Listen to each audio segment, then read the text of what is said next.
Assalamualaikum warahmatullahi wabarakatuh. Perkenalkan, nama saya Muhammad Nurul Rizky, NIM 1142 1026.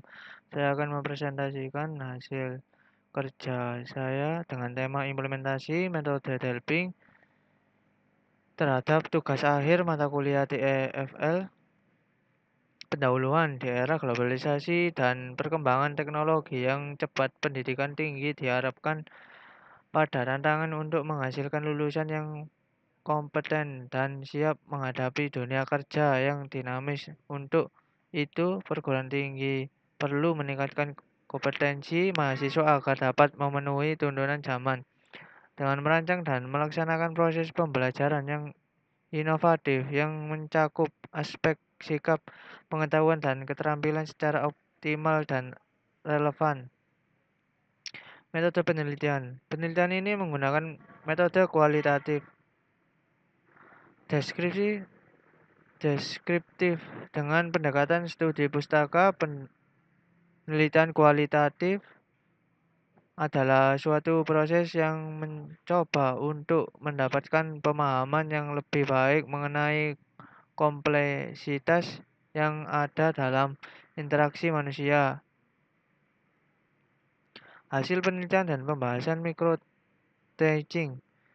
Micro-teaching merupakan suatu teknik pelatihan dalam pendidikan guru yang melibatkan pengajaran dalam skala kecil atau terbatas. Dalam micro-teaching, calon guru mempraktekkan keterampilan mengajar tertentu kepada sekelompok kecil siswa atau rekan calon guru lainnya yang diikuti dengan pemberian umpan balik dari pengamat atau dosen pembimbing.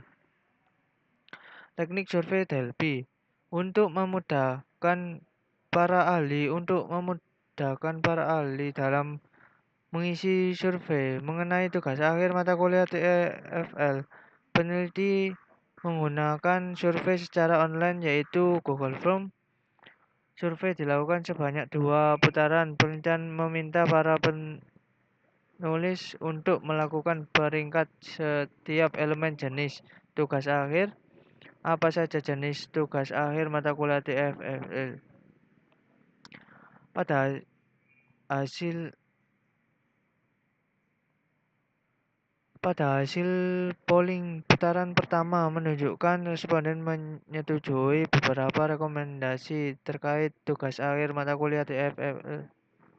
Namun ada beberapa hal yang tidak disetujui oleh responden terkait micro-teaching karena beberapa kendala, antara lain: 1. Perlu meluangkan waktu untuk mencari sekolah mana yang akan dijadikan tempat micro-teaching. 2. Butuh banyak waktu karena micro-teaching dilakukan di luar ruang lingkup kampus.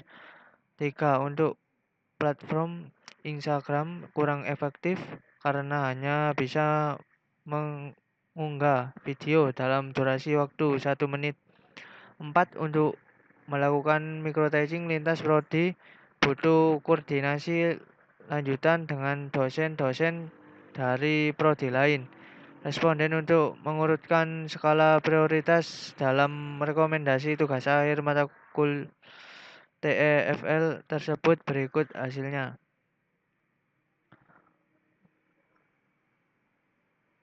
Polling putaran kedua untuk mencapai nilai min yang berbeda dalam penilaian. Tahap kedua, urutan prioritas rekomendasi pengembangan pembelajaran yang diperoleh dari data adalah sebagai berikut. Dari perhitungan hasil statistik mengenai standar deviasi yang mengecil dan min dapat disimpulkan bahwa proses polling mengenai tugas akhir mata kuliah TEFL kepada para dosen pengampu dapat diakhiri. Ini ditunjukkan dengan hasil dari standar deviasi yang telah mencapai tingkat optimal. Para responden telah mencapai kesepakatan atau konsensus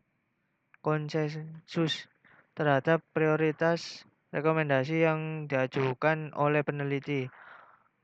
Adapun berdasarkan hasil acuan urutan prioritas tersebut dapat ditentukan bahwa tugas akhir matkul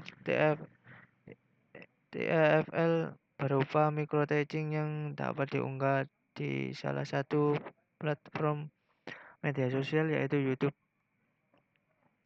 Kesimpulan, berdasarkan hasil pengambilan keputusan strategik dengan menggunakan teknik Delphi dalam penentuan tugas akhir matkul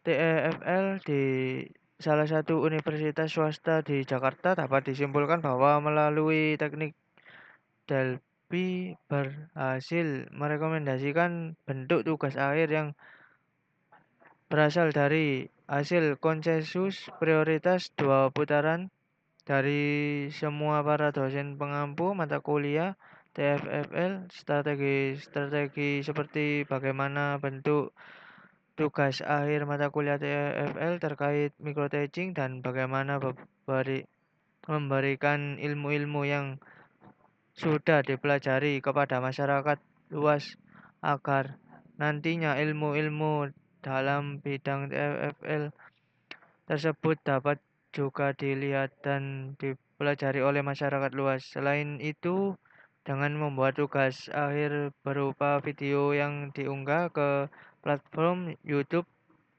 membuat para mahasiswa menjadi wawasan dalam hal literasi digital. Langkah-langkah ini diharapkan dapat meningkatkan kualitas pembelajaran mata kuliah di perguruan tinggi khususnya mata kuliah TFL.